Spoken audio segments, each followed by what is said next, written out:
నమస్తే అండి. నా పేరు డాక్టర్ శిరీష.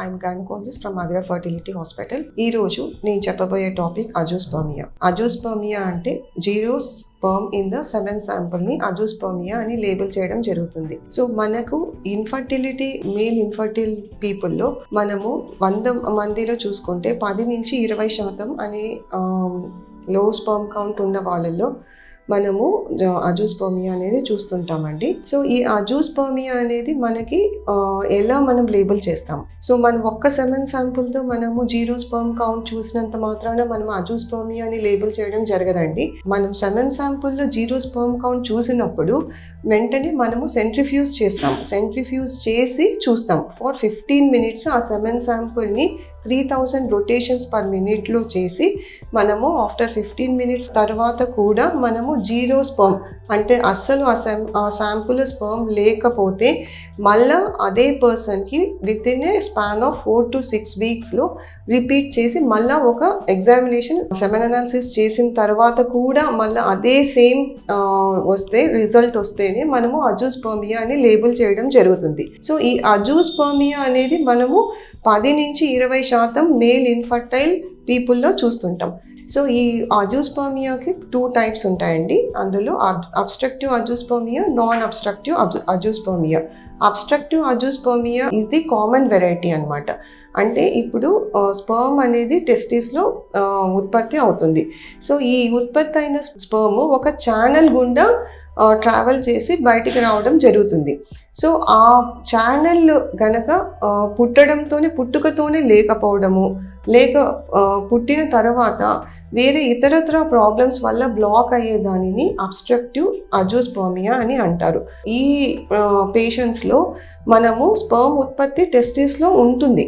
కాకపోతే మనకు సెమైనల్ ఈ ఛానల్లో అబ్స్ట్రక్షన్ ఉండడం మూలాన మనము సెమైనల్ ఫ్లూయిడ్లో ఉండేసి మనము స్పర్మ్ అనేది ఉండదు. సో ఇది ఒక కామన్ వెరైటీ. సో ఈ కామన్ వెరైటీకి ఎందువల్ల ఈ అబ్స్ట్రక్షన్ అనేది జరుగుతుంది? సో ఈ మోస్ట్ కామన్ కాజ్ ఉండేసేసి అబ్స్ట్రక్షన్కి ఒకటి ఇన్ఫెక్షన్, ఒకటి ట్రామా. సో ఇంకొకటి ఈ వ్యాసెక్టమీ అనేది మనం చేస్తుంటామట, మేల్ స్టెరిలైజేషన్ ప్రొసీజర్. సో ఈ వ్యాసెక్టమీ అంటే ఈ ట్యూబ్ని కట్ చేయడంనే వ్యాసెక్టమీ అని అంటారు. ఈ ఫ్యామిలీ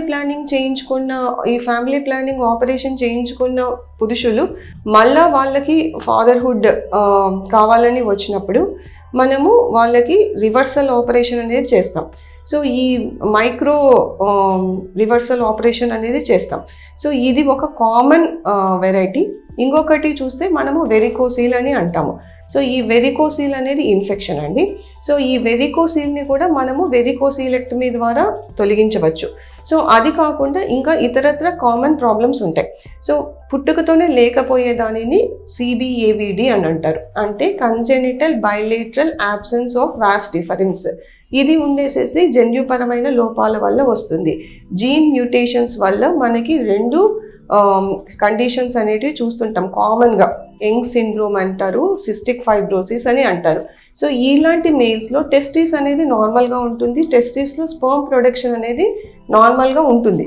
కాకపోతే ఈ జన్యుపరమైన లోపాల వల్ల ఈ వాస్ డిఫరెన్స్ అంటే ఈ ఛానల్ అనేది పుట్టుకతోనే ఉండకపోవడం వల్ల వాళ్ళకి మనము సెమైనల్ ఫ్లూయిడ్లో స్పర్మ్ అనేది చూడడం ఉండదు.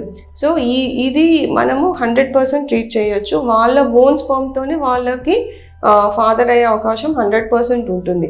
సో ఇంకా కొన్ని వేరే అక్వైర్డ్ కండిషన్స్ అంటే ట్రామా, అంటే ఈ ఛానల్ అనేది దెబ్బతినడం జరుగుతుంది. ఎందువల్ల దెబ్బతింటుంది అంటే it can be an accidental trauma or it can be like surgical trauma అంటే ఇప్పుడు ఆపరేషన్స్ అనమాట. పెల్విక్ ఏరియాలో ఉండేసేసి ఆపరేషన్స్ చేయడం, అంటే హర్నియా అనేది ఒక కామన్ ఆపరేషన్.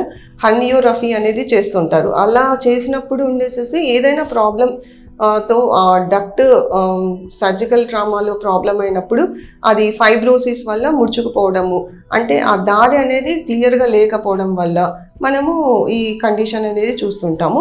సో ఇంకో పెల్విక్ ఏరియాలో కానీ స్క్రోటమ్ ఏరియాలో కానీ ఆపరేషన్స్ జరగడం వల్ల, లేకపోతే ఒక టార్షన్ అంటే వృషణాలు మెలి తిరగడం. సో ఇలాంటి కండిషన్లో ఏమవుతుంది అంటే వృషణాలకి బ్లడ్ సప్లై అనేది తగ్గిపోతుంది.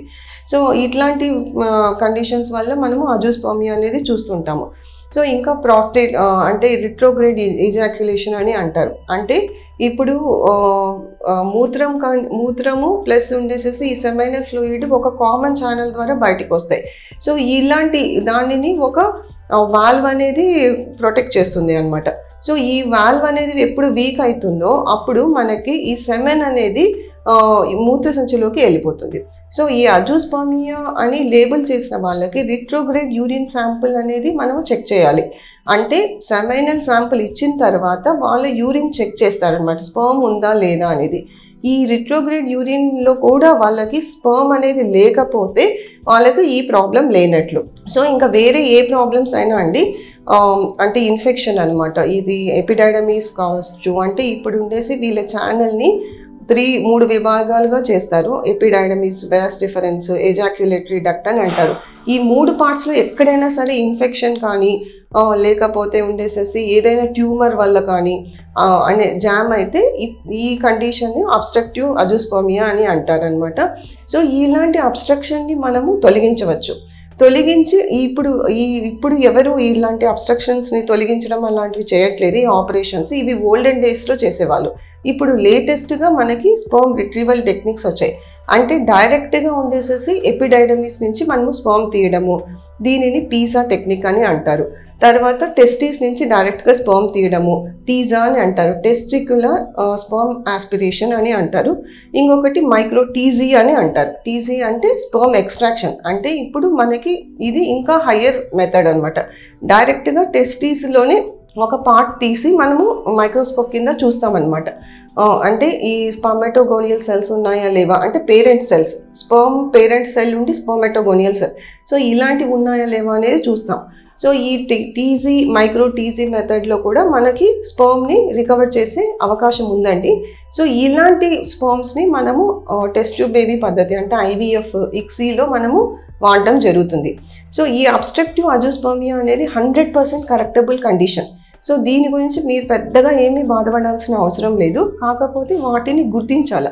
ఇది అబ్స్ట్రక్టివ్ అజూస్పర్మియానా, నాన్ అబ్స్ట్రక్టివ్ అజూస్పర్మియానా అని గుర్తించడం అనేది చాలా ముఖ్యం.